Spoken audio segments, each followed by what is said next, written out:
Welcome to Black Tech Voices, the podcast that amplifies the journeys, challenges, and triumphs of Black IT professionals in the diaspora. From breaking barriers to driving innovation, we're sharing real stories, real struggles, and real success in the world of tech and digital careers. Tune in, get inspired, and be part of the movement. Black Tech Voices, where our stories matter.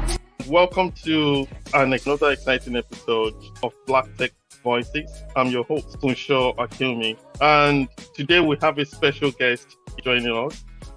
Her name is Chioma, a brilliant business analyst with many years of experience driving digital transformation and business process improvement projects. Chioma has helped to shape major projects from cloud data migration to enhancing user experiences through things like system redesigning, and she always puts stakeholder needs first. Chioma also helps to turn complex requirements into real solutions. So today we'll be driving into critical topic, requirement prioritization in projects. This is an essential skill that every business analyst must master. So Chioma will be sharing her real-world strategies of balancing competing stakeholder demands and making top prioritization decisions as well, and ensuring projects deliver maximum value even under intense pressure. So if you're an aspiring business analyst, project managers, product owners, scrum master, or you're actually passionate about making technology work for people, this session is for you. So guys, let's welcome Chioma to Black Tech Voices. Hello. Hi everyone. Hello. Hi Chioma. How are you doing? I'm very well and I'm happy to join you. I'm so glad. I'm looking forward to what we're going to chat today. So nice seeing you. It's been a while anyway. Yes, it's been a while. Yeah. We talk on the phone though, but we do chat. But we haven't seen ourselves for a long time, actually. Yes, definitely. I think the last time we saw ourselves was it 2020? Did you come for the event in 2023? Definitely. I was there. Were you there? Was it 2022? Yes. So you didn't come 2023. Yes. But you're coming in July this year. Our summer tech event. I can't miss it for anything in the world. I'll be there. It's been a while. I need to come and shake off some stress. Yes, exactly. And this time around, we're bringing in Turkish chef. Ooh. Yes, we're not, so it's not the African, it's Turkish. Yeah. We're eating Turkish, yes. That's a new level for us. I'm coming with empty stomach, so that's please do. Definitely. So thank you for making your time yourself available today. I know it's very busy for you, especially work, family. But thank you. Very grateful. We are grateful. That's all right. I'm always happy to join you. I'm always happy to be there. Just call me, one phone call away, and I'm there. Thank you. You're welcome. So we will dive into it. We'll dive into our topic for today is requirement prioritization in projects. Requirement prioritization in projects. And of course, you are a tech professional working within the tech space in the diaspora. So you've been adding lots of value to, I always say this, global economy. So you've been adding lots of value.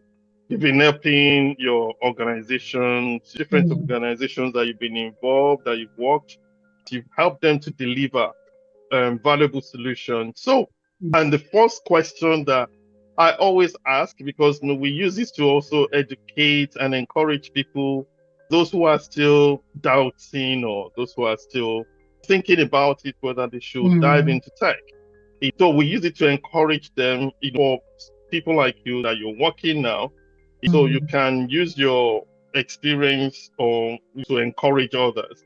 So I want you to just tell us a bit about your journey into business analysis and how you got into tech space as a Black professional in the diaspora.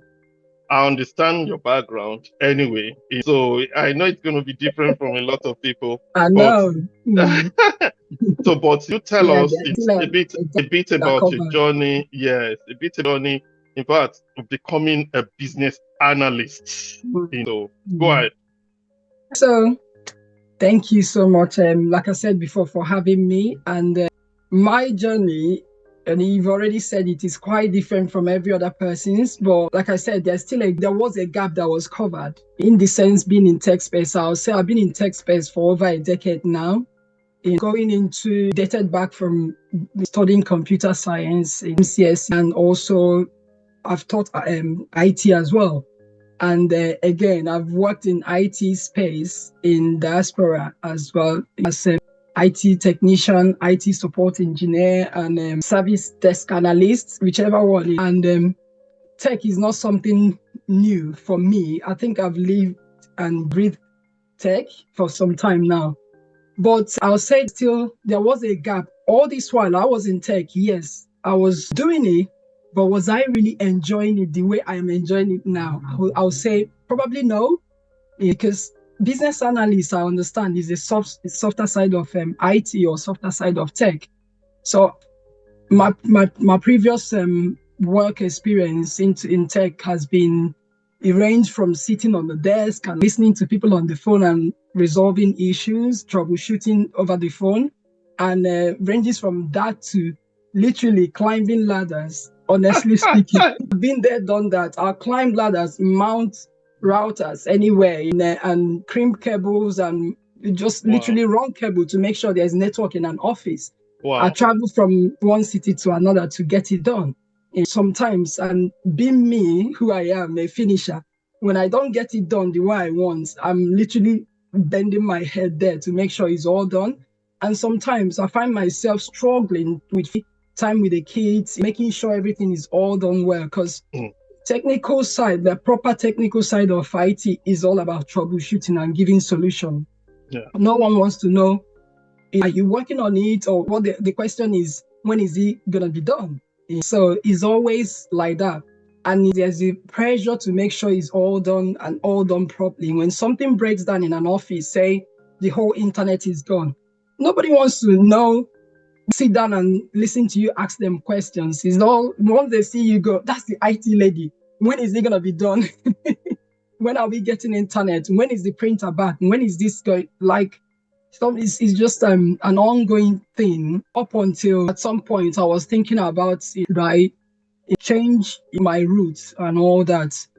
And I think it's been in my mind all the while. How do I do it? Where do I begin? Where do I go next? Should I carry on being a support technician? Should I carry on being a support engineer and do what I'm doing? And again, I didn't see any progress in what I'm doing.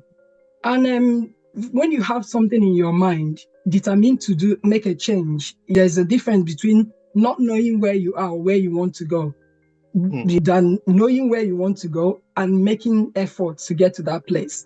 It's just from, I think it was just a friend in a church, I know you, Ola, and she was like, I'm doing this, I'm doing that, in business analysis, even where she has come from. And she mentioned that. I was like, that sounds good. And again, I think she got a job and was moving out of the city, she came back to church again and say, guys, I'm moving, I got this job. And the first thing I asked was, what's the salary like? I didn't get to ask what it is. He said it's tech. What is it? Are you enjoying it? You're moving. If you can move because of this, so there's a catch to it. And it was Chimi and I asking those questions. And then she gave us all details. Everyone would do that, but she was lovely and kind enough to give those details. And when she left, I said to Chimi, that sounds too good to be true. I don't think that makes any sense, but let's see how it goes. Then Chimi transitioned as well and goes, Chioma, I have transitioned. I got this job. I was like, I'm still where I am, but God knows in my heart, I need that transition, but don't know how. It's just one day back from work and I was just at home mourning what went on in our work and all that. And one of our friends came and go, Chichi, what's going on? I'm like, oh my God, work this, work that. And just literally complaining over everything. And she goes, there's this training Chimi mentioned about. They've started it already. They've done a week, but it was like a tester class. They have another one next week. Why don't let's just go into it and see what it's all about. If it works for us, then that's fine. If it doesn't work, I'm like, funny enough, how many years ago someone mentioned it and Chimi did the same thing and still told me then you are the third person mentioning it again. What do I have to lose? Let me just give it a go. And it was business analysis training with our almighty ABI. So I was like, I have to try this. I have to come and look at it. If I do the tester class and I don't hear anything that makes sense or anything that is different from what I know, I'm leaving and I'm not coming back.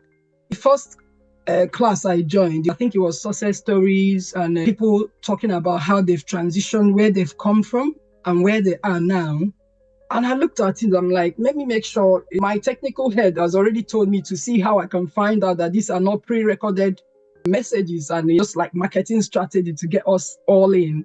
And but TJ was asking questions and TJ said, no, don't do that. Don't say this, don't this. And I'm like, oh, they are real people. And giving these testimonies, fine. I did the first class, thought about it. Should I go back or should I not? I said, anyway, my mind has always been on that change. I have to give it a go. What was there? No knowledge is a waste. If I do it for 3 months and it doesn't work for me, it's a bad knowledge. It's not a wasted knowledge and I have to try it. And I said, I've been so desperate for that change, just to get balance, especially work-life balance with my family, the kids and myself. And I completed my training and everything. And when I was doing it, I could see that I don't need to stress to do the job, to be honest. What I already know, it was just a thin line between technical and where I am going to. So I am no longer the solution person, but I will be the person looking for those solutions to make sure the solution is right. And I'm like, oh, this sounds funny. And at the same time, sounds magical. I was like, you know what? I'm sold. I'm in. So at the end of the training, I gave it all my best. Funny enough, I think I had to quit my job at some point to focus on this. That's how I was happy to embrace that change, honestly, because I was so distracted in understanding where I am going and where I was. So I made that sacrifice of, I just said to my manager, I think I might have to resign because I have a new thing coming up for me. And he was like, no, don't, please, just carry on working and just do whatever you want to do. Whenever you get to where you're going, to where you want to go, to just let me know. I can't afford to just, let you go. I said, it's a tough decision, one. I didn't just wake up and make this decision, but I think I have to do it to get to that place. It's that sacrifice that I need to do because timing is not for me in this side. And that was it. I think I stopped at some point 3 months into the program. I stopped. So when the project side of it started, I was solely invested to understand it. I was focusing. I could be a scrum master today and I could be a project manager tomorrow and I could be a BA the next, as long as the team is willing to work with me. And the transitioning is just, I think I would say is a smooth and a swift one for me because everything I've known over the years became clearer. And and that's how I just joined, and I've been part of the community since then. And I'm not regretting it, not a single. Amazing. And then the rest is history now. So you've been a business analyst for many years now, actually. Yes. And you mentioned few things that caught my attention. AVI, you trade with AVI. What is AVI? Oh, Avenue Impact. Avenue Impact. That's where the first person that introduced you was Ola. And then Ola told you about it. You did not believe initially. The doubt was so real. I'm not going to lie. Your friend Chimi came in and then she actually attended the program and got the offer. It was after then that you really believed her. Oh, it's working. This is true. Of course. And the idea of working from home I don't think I've ever done it. That working from home it was just something that caught my eye as well. Good. So, sorry, I'm just taking notes just in case you see me looking down. And your background, that's very interesting, actually, is that you said you were an IT technician for many years, and that's my background as well. So, really? Yes. That's good, see? Yes. And a bit surprised, though, and it's quite interesting to have a lady, because I know how tough the job is in terms of working as an IT technician, especially networking and carrying cables and running cables on that desk. I and did, I falling did, under the, oh my God, I did all of them. I've climbed a rack to make cabinet. sure it's all done. I've Oh, been there, wow. done that. I've mounted in a day. There was one of the tasks that was assigned to me to mount routers. I think it was 22 of them Oh, in one business, an engineering company, and I had to do it in a day.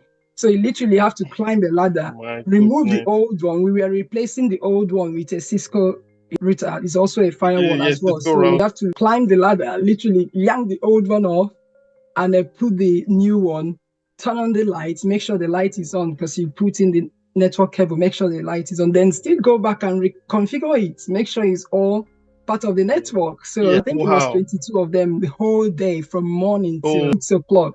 So you can see goodness. how That's tough, though, for a lady, actually. That's tough. But of course, I know mm, there's many ladies who are into tech, who are IT technician, but mm, I personally just give a lot of respect to ladies who mm, are in tech. And especially from your background as an IT technician, I give a lot of respect yeah. because it's tough. And Yes. you're a mother, you have Ah. children, and oh, it is. But thank you I for know. everything. I Thank you for know. all that you've done Thank you already. so much. Mm. Sometimes most of the companies I've worked with, I end up either being the only lady in Oh, that wow. department with maybe 15 guys, or Oh, dear. if there's a lady, I'll probably the only black one, to be honest. Oh, wow. But there was no exception over the years. If there are ladies, I'm definitely the only black lady there. Oh, I'm telling wow. Oh. Honestly, there's dignity in labor. And also, I do respect you a lot do respect you a lot for everything you've done in terms of what you stand for and being an IT technician as well. Your background, really amazing. you. But one question that I have in mind as well is you didn't mention to me though that you quit your job. That's very scary. Why did you quit your job though for training though? When you think about it like that, it feels like, ooh, do you have any plan? Why would you? Yes. Sometimes I think Especially in the UK where bills has to be paid. it takes a family and understanding to do that. Hmm. I have my husband who is quite supportive and very Wow. understanding. So I think the reason I wouldn't have done that on a normal day, I have never done that before, because when I want to, if say I'm getting a new job, obviously you have to give a notification for maybe 1 month notification before you go to Right. another 1 year.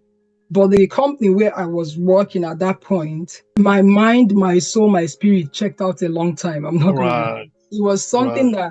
that I think I worked with them only for a year or so, but every year it was constant struggle with the manager is not the best of it. I'm not gonna lie, it wasn't Right. nice in any way. So anything you do is always after complaint. I have to explain and explain why why I took this decision, and I haven't taken the wrong decision. Right. Literally every day I come to work, I'm thinking about, I hope today will be a good day. I hope it doesn't just come No. for me, because when it comes for Right. me, I'm not having it. But the owner of the business was very nice to always say, Hmm. Chioma, it's not about you, it's him. Right. In fact, Hmm. he's a military guy, so he doesn't take anything. Everything is like this. He has to this way or that way. He Right. doesn't direct. He doesn't manage people. Yeah. So I think he sees it the way he sees things done in the military. Right. So I was beginning to look out somewhere else. So Right. so I was there till the whole training finished. It was, I think, project time that I needed to understand and go back to all the teachings and everything that we've done Right. to marry everything together and literally invest in knowing what I want to know and go into the next phase. It's just a decision. I had to sit down and talk with my husband. Are you happy for me to do this? And he was like, whatever, just go ahead. And I think, and happily, when I finished the training, did the project, worked on the CV, it didn't take me that time to, by God's grace, to secure a better Transition. job. And So that's why I don't joke with the where I am at the moment, or where I've come from, where I am. and the thing is that I do understand how passionate you are. Of course, your background I think has helped you a lot as well. But I guess in terms of being disciplined, because you've been in IT for Yeah. some time, but want to also ask this question. your background as an IT professional and working as a business analyst now, has there been any, just for the sake of those who are not, because some people will be listening to you now and they'll be scared that, oh, IT, oh no, she's been in IT for many years, so it'll be easy for her anyway to transition. So Yeah. what do you want to say about that? For that situation, like I said, when we started, my case is different. Doesn't mean that it's not doable. Whatever in this world, I believe that you put your mind to do, you will do it. Before now, I didn't think I know much about business analysis. There are skills to learn, which most of them are even natural skills. You have it in you that when it's sharpened a little bit, you'll be able to skyrocket. There's no two ways about it. It's just what you have. Being a tech person before business analysis, or being a support worker, or being a teacher, or anything, you have something in you that when you look at business analysis skills, you possess some of those things. You must have done some of those things in your previous job or previous life experience. So it's not just about tech, being in tech. Anybody can do it once you put your mind to it. Because of course, we trained with people in different places. We saw doctors that transitioned. I know a nurse that transitioned, and she's doing very well now. I know someone that transitioned from being a banker, and I think she's moved to Canada now. Still doing a good job as a business analyst. So there are loads of people. Those skills that you need, all you need is just to sharpen what you already know. Sometimes know it and understand the techniques that are there for you to use to do what your job is asking from you. So being a tech person shouldn't scare anyone, please. If you've been a tech person, good and fine. If you haven't been, welcome. I'm sure you will do the best and still be the best in what you do. It's all about mind. Thank you so much. So thinking about it as well, your friend Chimi wasn't an IT person. I don't think Ola. So their background was different from yours. So, but in your own case, of course, no. That's why I said when I was introduced at the beginning, I said your case is very unique and different from a lot of people. Thank you. You're welcome. So let's go into just the first question in terms of what's the topic we're treating today, which is requirement prioritization in projects. So prioritization generally, what does it mean? What's prioritization in projects, requirement prioritization, and why is it important for project success in your own experience, actually? Yeah.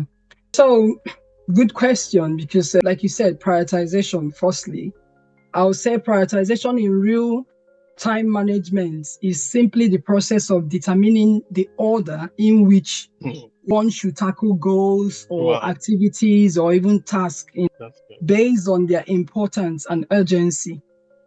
You're looking at something that you have a lot of things to do and you're like, oh, I don't know where to begin. I don't know what to do. When you sit down to prioritize those things, you find light in it immediately. You're seeing, from this step to the other step in real time. It basically just helps you to focus your time and energy on what matters most. And that's my own definition of a prioritization in the real world. Then in a project context, requirement prioritization will simply mean organizing and ranking those project requirements that you've gathered already based on their importance and also based on impact on business goals. You have requirements. You're looking at so many things. It always is just a way of deciding what features, what functionalities, what tasks are we doing first, what's supposed to be addressed first, and which one is going to delay us if it doesn't make any sense, which one should be dropped immediately. In life, there are differences between needs and wants. Some people need some things. I do tell my kids that as well. I want that. I think my job as a mother here is to provide you with your needs and some of your wants. And that's what it is. You look at your needs and your wants. Some things are needed for the project to go to be successful. Some things are wants, which is what, when you put that, project will be like, I'm enjoying using this solution, but is it solving the problem? Right? So for me, Prioritization is all about putting what is important first than based on looking at the project goals than just moving along with the crowd to say we have to do this project. Let's just carry on. And I'll give an example that I'll always use when I explain prioritization is say me needing a car to get to work, right? I don't have a car and I get to work late all the time. And I go to a dealer and say, I need a car. Why do you need a car? Because I need to get to work on time for once. I always get to work late. And the dealer goes, that's fine. I'll fix you something. What do you want? And you go naming, I want a customized alloy wheel. I want a different color from this door to the other door. I want open roof, probably want wings, not like cars fly, but that's your need anyway. Go ahead. And you keep on mentioning. The dealer will be like, hello, I thought you need a car to get to point A to B, to get to the office. So let's look at what you need. Let's prioritize them. If this is necessary, what we need to do is to get you something that will drive you from your home to work and on time. So we need to prioritize those needs of your business is giving us. And asking why is important in project success. I think I'll list a few because I can remember some of them. I can list a few when I've prioritized and what the outcome is. Number one would be resource management. In project has budgets and also have time scale. When a stakeholder comes or business comes asking for something, they tell you, I need it time, or can it be possible, even if it stretches a little bit, but I need this at this point. And in my experience, I've known or I've seen that most departments have their budget or something like that, which they had to work with within the budget. And when they are doing a project from their pockets, it have to be some stated budgets. And sometimes for a project to be successful and the stakeholder happy, you have to be within those things. So when you prioritize, you're managing resources from day one. And you're looking at it, just prioritization just ensures that the team that you're working with focuses on the most valuable work to be done. So I'll say resource management, it saves you time, it saves you money when you do that, focusing on what really matters. Again, would be, reducing risk, risk reduction. When you prioritize, I think you've seen it in a couple of projects I've done. When you prioritize on time as well, it just literally help you to ensure that critical requirements are addressed earlier. And what that does is just reduces the chances of major failures or project failure or more risk coming into play in the project. So that prioritization at the early stage of business or early stage of a project makes it clearer, reducing risk. And another one would be, I'll say, aligning with the stakeholder alignment, because when you prioritize, and prioritization is not you making that decision, you're doing that with the stakeholders, right? And you're asking them, what do you need? Once that's done, everyone is on the same page. It's just you going along, and just one thing I don't do is just working on assumption. Oh, I think they should have this because they mentioned it. Oh, I think this will look good. AI, this is the word of AI, and you just keep putting anything without thinking about what the stakeholders want. So alignment with the stakeholder is one good thing that you have to make sure you do to make the project a success. A couple of them, but these are the ones I could in my head now. Those are the most important things I've seen. That prioritization in a project success is very important. Thank you so much. I think you've dealt with that question and very well, actually. One thing that I picked from what you said, an example that you gave about the car and also the children as well. That's a good thing about this skill. It helps you to kind of... It's true, yeah. You can I want address... this, I want that. Yeah, there's a Christmas list, and some people give you 2 pages of Christmas list. And I look at it, I'm like, yeah, okay. This is what you need, and these are your wants. I might give you 1 or 2 of your wants, but the other ones, just forget about it for now. We pack it in car park. Yes, car park. I'll pick it up later. Yes. So I'm really good because you can apply this skill in every aspect of your life, personally as well. Exactly. Yeah. You said about, the definition that you gave prioritization is really good in terms of the process of tackling goals based on order and urgency, based on order and urgency.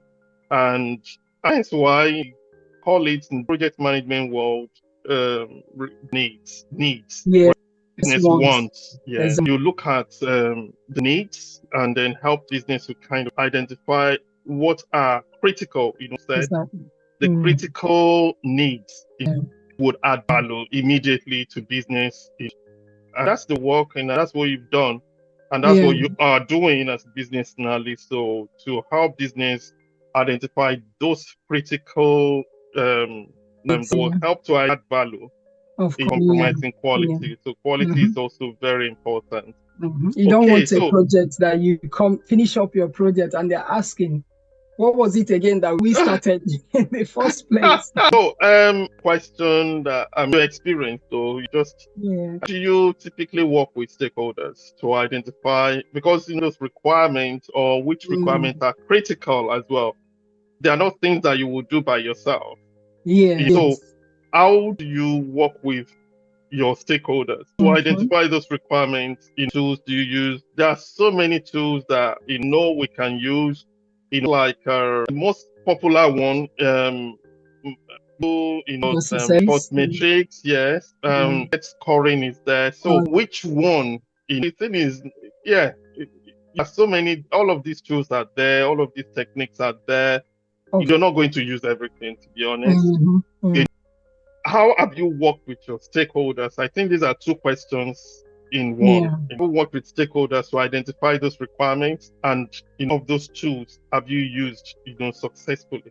Okay, so with working with stakeholders is when so I'll say the ways in my environment we say like demand comes in, and demand is always, sometimes it turns into a project, sometimes, because I sit in IT department as well. So when a demand comes in, which you're not going to leave this technical thing, the back end. You always look. Okay, go ahead. Okay, on a normal term, when a project comes in, right, and how I work with them, or how I've worked with stakeholders in my previous projects to identify those requirements that are very, very critical is for identify what the business goal is. You have to, that's the basic. What are we doing in business trying to achieve here? What's the problem we are trying to solve? And for that, I think that's the business goal is the foundation of every project. You're asking that question, you're understanding what they need to be, a process improvement in a system they're already using.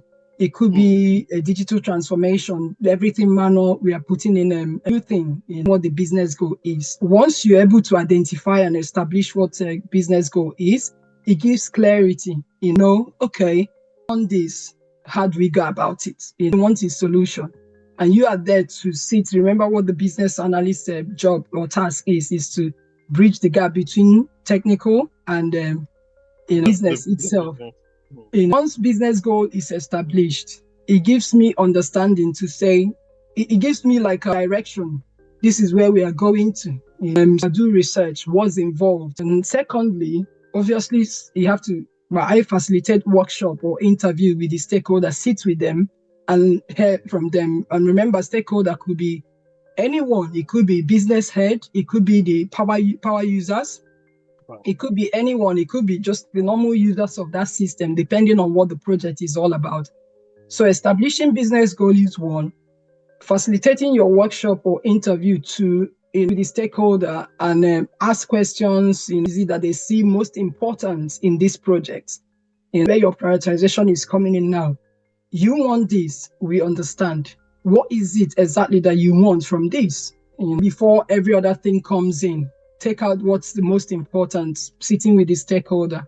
Then prioritize those requirements you're picking from them, because the way I work is makes it easier for me. Sometimes it's not like perfect, but I still have to. I sit with the stakeholder in that workshop. When they're talking about the system and saying what they want, I'm typing it type everything in a template. I have like a requirement gathering template. which has a prioritization technique, which is Moscow, which I'll come to in the later side of these questions. So I put the Moscow there. When I'm typing, I'm putting maybe whatever it is that they want, and typing the requirements I'm putting. Might not be perfect, like I said. Sometimes it might not get the exact thing that they want, but you put everything, both the needs and the wants are coming out of a mind, and their Collect everything. communication. Yes, you're putting down everything, and I put those requirements there. And then what I do, what I don't, or I'll say I don't hesitate to do, is ask questions repeatedly. In meetings, I think everyone already knows me. When I say no question is a stupid question, they will be like, yeah, we know. Not just for me, from any other person. I say, ask anything, because sometimes you have these meetings with the solution architects and the data engineers, data warehouse guys, and they are just in a way and saying so many things, the technical side that I have no clue about what they are talking about. So no question is a stupid question. I repeatedly ask, why do you think this is important? Why do you think you need this? You just ask those questions. You might not get the answers immediately, but the question will sit with them literally. By the time you go back to it, or you ask them again, you said you want this. Are you sure you really want it? Or is it just a nice to have thing? They'll be like, I don't even remember saying that. Okay, fine. It's not important. Yeah, this is not important. Pick everything from the workshop, or it could be interview, it could be sometimes shadowing. Is very good, or a very good way of requirement gathering. And once that's done, document everything, send it back to the business, and say, please, can you validate this? Next step is just very important. When I give them those templates, I usually share it so that even when they are making some changes, I can see it. I just share the document and say, meetings, this is what you've said, this is what you want, and this is what I have put down. Can you review this and validate it to make sure that we've picked everything, including those prioritization there? So if there's anything to be changed, they will change it and validate those questions, those by themselves as well, just to make sure that we are all good, not just you typing or writing. And again, when it comes to the technique or the method, like we mentioned, there is Kano Model, there is Moscow, there is versus effort matrix, which I think there's a couple of them. But Moscow, like you mentioned, is the most popular one, and that's what we actually use. And over the years, I've found that it's easier for the stakeholders to understand that, to be honest. When you use Moscow, literally, there's some stakeholder that I will go to, and I'm like, oh, please, can we sit down and prioritize this? They go, oh, is it your Moscow thing that we want to do? I'm like, yeah, Moscow thing.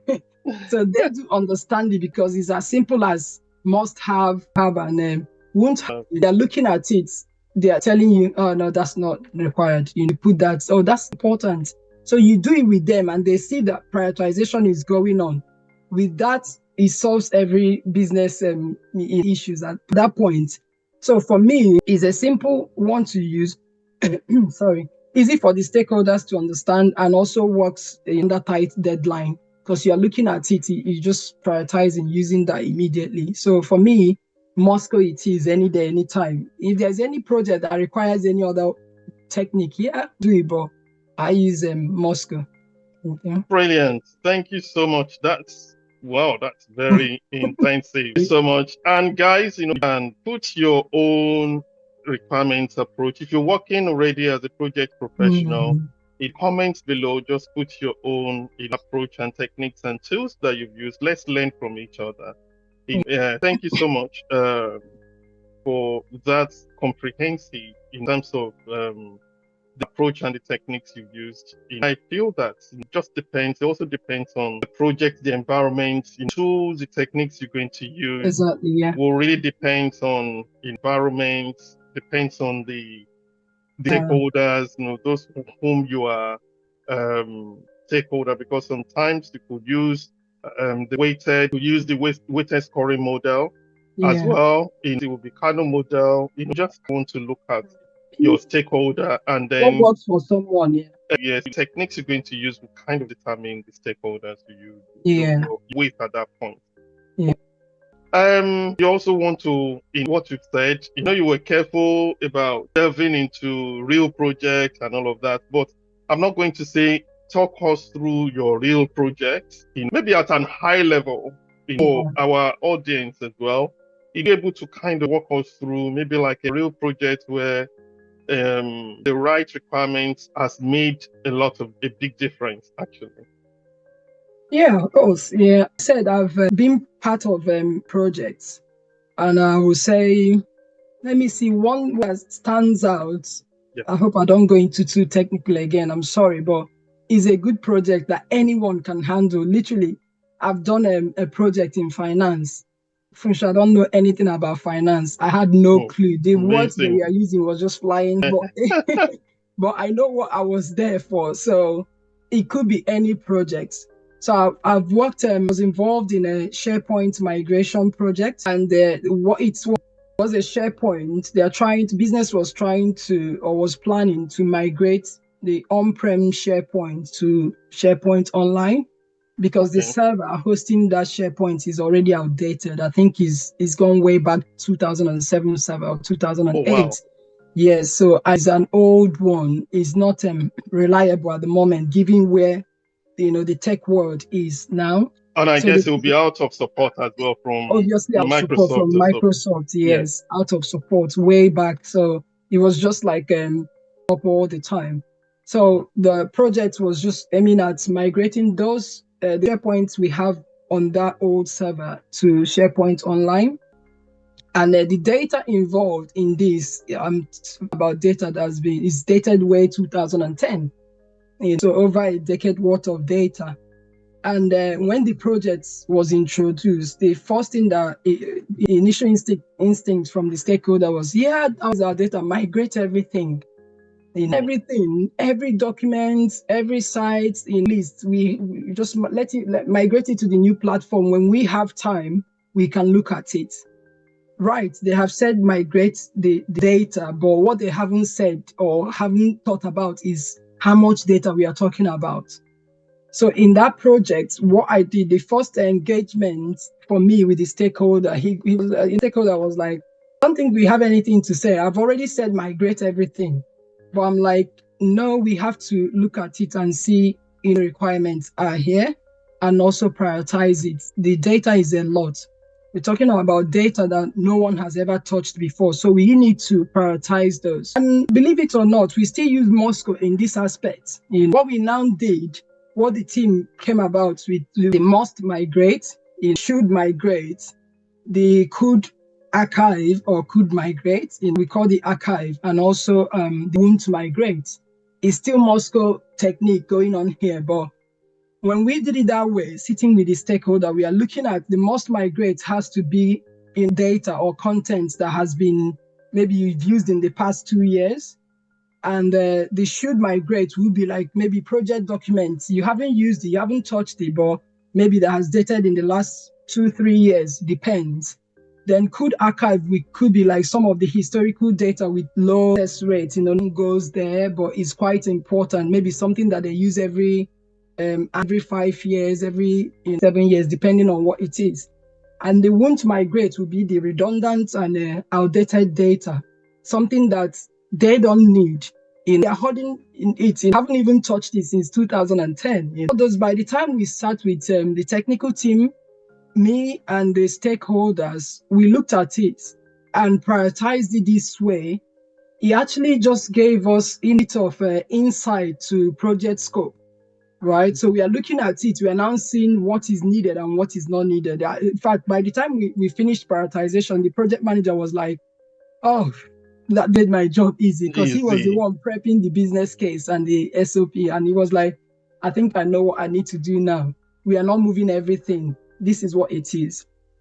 And sometimes the stakeholders don't agree. They want to see, don't want to lose anything to make their department look bad. But prioritization came in this project. By the time we in prioritization, most of them agreed, because just the one department kind of a server, there are other ones involved in it. And then by the time we prioritized that way, migration was reduced significantly by over 45%. It was tremendously reduced. and he stayed on schedule, and also significant storage license for online SharePoint site, because it has to be licensed. We saved money on the license cost, and also on the new SharePoint platform, it was cleaner, not just putting everything. It was cleaner. It was a faster experience, apart from hassle of training some people and showing them how to use it.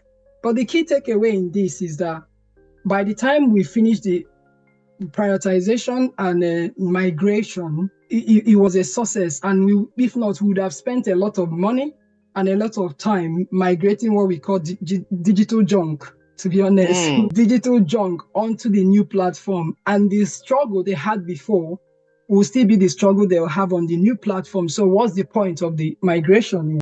You're literally looking at data that you still don't need. It will be a double work for migration. The SharePoint sites engineer, because did a lot of job. Thanks to him, it would have been a double work, migrating and deleting again. And without the prioritization, there is no way we could have known what to do, how to begin, and how to narrow down what to do, or the data to be migrated. And it was a success. I enjoyed it. I was part of the project. I liked it. Oh, honestly, I enjoyed listening to your story. And I just paid attention, like, wow, this is because it laid it down perfectly in terms of relating, talking about the project, which is SharePoint migration, from on-premise to the online, SharePoint online, and then the approach you used, engaging the stakeholders, and also even the techniques you used to prioritize the migration process as well.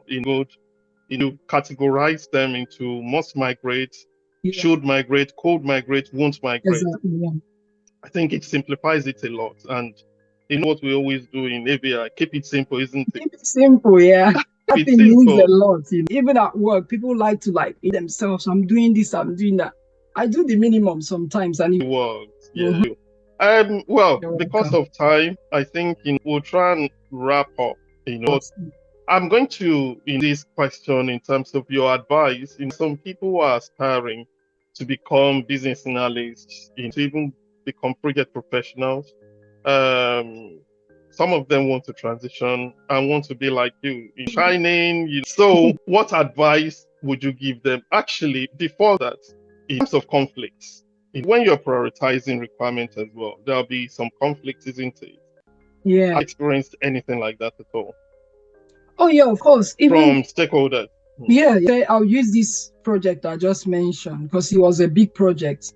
It took a lot of time. And when we did this project, there said before, stakeholders could be anybody. It could be business, it could be IT leads, it could be users. When we did this project, we had, like I said, the business leads, business heads was there, IT leads was there.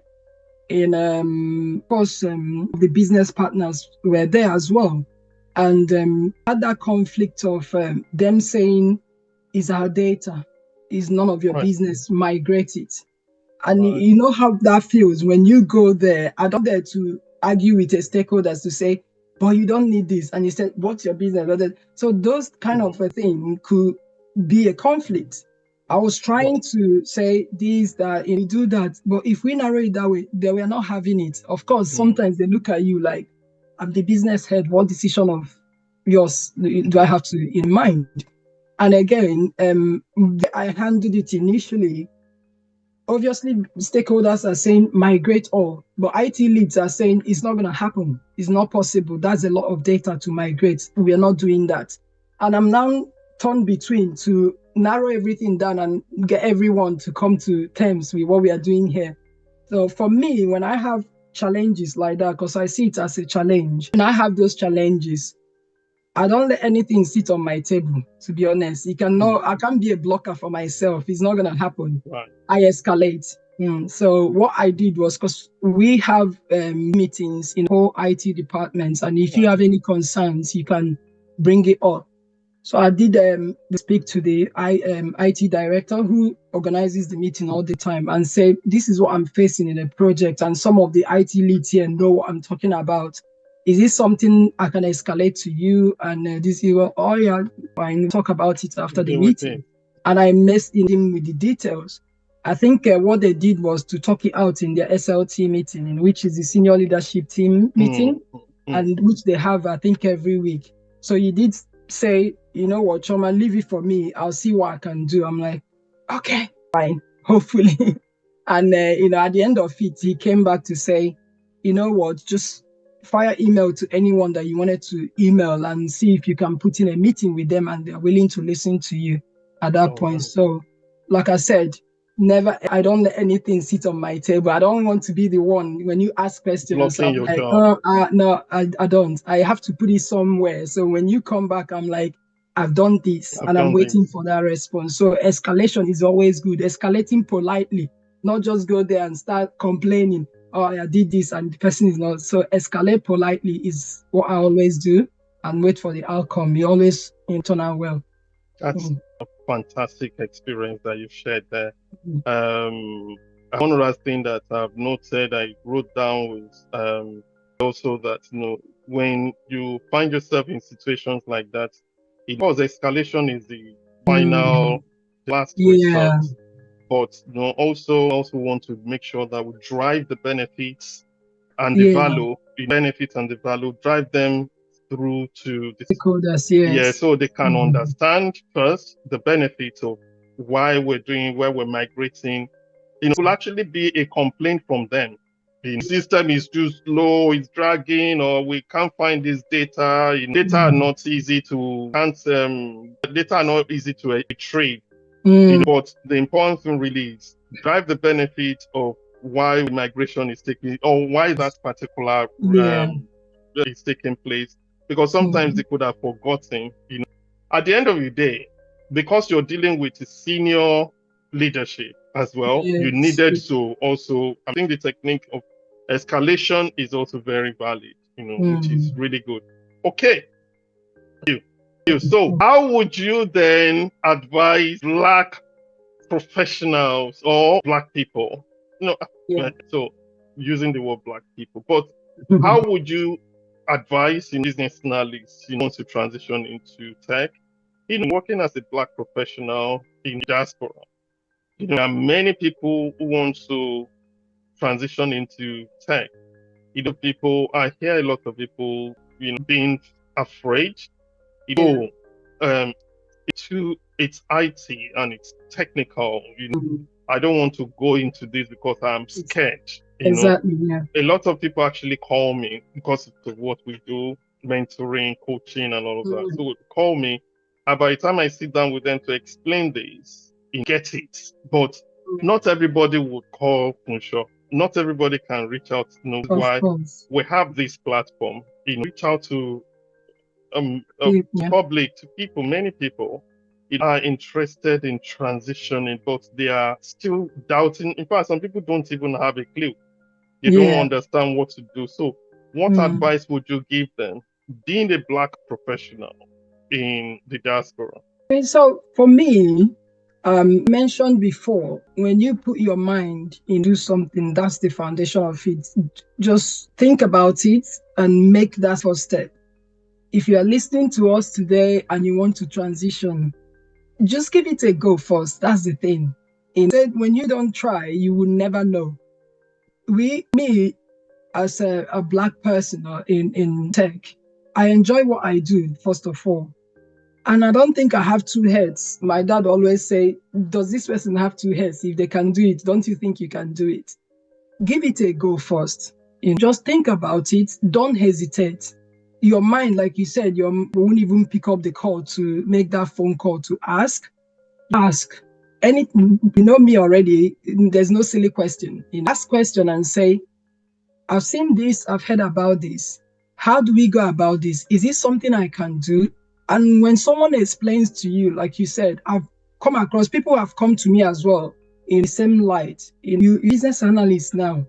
In fact, I just said that to me like 2 weeks ago. I took my kids to athletic training, and the lady, I think she's works. I can't remember where she works, and she was asked. We just met together with the kids, and she was asking me what I do, and I said it. I'm a business analyst, and she goes, "Oh, You are the fifth, sixth, 100th person I've heard about in a business analyst. What is it all about? How do you do that? Is it something I can do? She was just excited. I'm like, of course, it's something that you can do. First of all, this is what it's all about. Look at yourself and where you are, your skills, your previous knowledge about anything at all, your previous experience in life, in work, anything. It's something that you can bring to table. If you feel there is something at least, which I know there is with everybody, discriminate or don't look down on anybody. If you have something you can bring to the table, bring it. All business analysis or the trainers will do is to sharpen your knowledge, give you that platform where you can in that light easier than you searching with touch to see where the light is. What they do is to show you the light and you will just literally walk to the light and see it. And by the time I explained to her that this is what it is, not like a business analyst is an easy task. It's not. An easy job. It's not. But I advise anyone that wants to transition, anyone that wants to join us, anyone that wants to be part of the community of business analysts, just make a bold step. Just think about it. Yeah, just think and sit on it. Make a bold step. Ask that questions. Reach out to anyone. Questions is just all you need, and you'll be directed in the background you're coming from. It doesn't matter. Just ask and you reach out and you'll be directed, obviously, to the right platform, AVI. And from there, you skyrocket. Trust me. Thank you so much for huge contribution, even for sharing your insights into insight and your experience actually around requirement prioritization in projects. It learned valuable lessons, and at Black Tech Voices, we're all about amplifying Black experience in tech. Then we share real stories, real challenges, and then real wins, like Chioma, professionals thriving across the diaspora. So I'm going to say this: if you found today's conversation inspiring, please don't forget to like and subscribe in the podcast. You can also follow in Avenue Impact in all social media platforms. And also, is one of our mentors as well on our mentoring platform. Yeah. Other people who are interested in going into tech, those who are working, needs additional support. So please, you can reach out to us. So thank you so much, Chioma, for your time today. It's been very, very interesting having you on Black Tech Voices. So thank you so much, guys, and God bless everybody. Thank you so much, Mr. Pleasure. Thank you, everyone. Bye. Bye.